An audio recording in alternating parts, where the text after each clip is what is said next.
Hello everyone, mga ka-legit Dabber Cats. I am Yel Dabber Cats TV at nagbabalik po tayo para po sa isa namang makabuluhang pag-update sa mga latest ganap ng TVJ. Pero bago yan, kung bago ka pa lang sa channel ko, mag-subscribe ka na, hit na rin yung bell button para ma-notify ka sa mga susunod ko pang gagawin mga daily updates patungkol po sa mga Dabber Cats.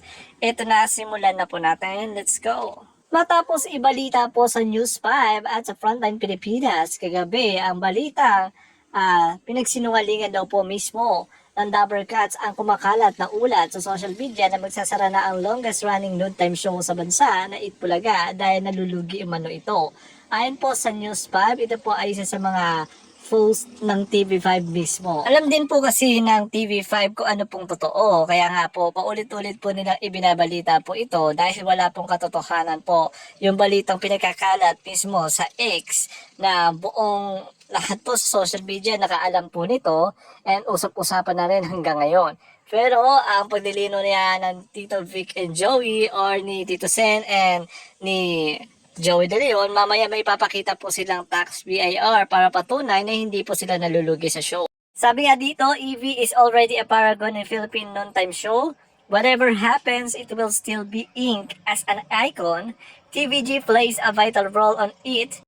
We know TVG's magic is over. It's now Dabber Cats' turn to do the new magic. Let TVG give the younger Dabber Cats its major role, then let them make EV shine anew. Ayan guys. Base lang naman po ito sa isa sa mga post po ng isa nating kapatid na masabi natin gusto nila makita naman po na ang legit Dabber Cats ang totally magbigay ng magic po sa EV. Kumbaga guys, supporting role na lang daw po ang TVJ, pero hayaan daw po ang mga legit Dabber Cats host na sina Jose, Wally, and Paolo, and also si Maine, Atasha, Karen, Riza, and Miles, na sila naman po ang magbigay ng buhay sa Itbulaga. Parang gusto daw kasi ng mga viewers something new na mapapanood po sa EB, something new na mabigyan ng fair exposure yung mga legit Dabber Cats host.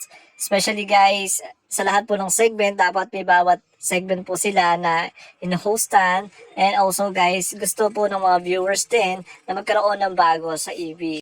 Pero gaya nga ng sabi ng TVJ, aabot pa po sila ng 50 years. Kaya habang nandito pa po sila, sinusulit nila yung mga panahon na nakakapagpasaya at nakakatulong sila sa kapwa, sa tao.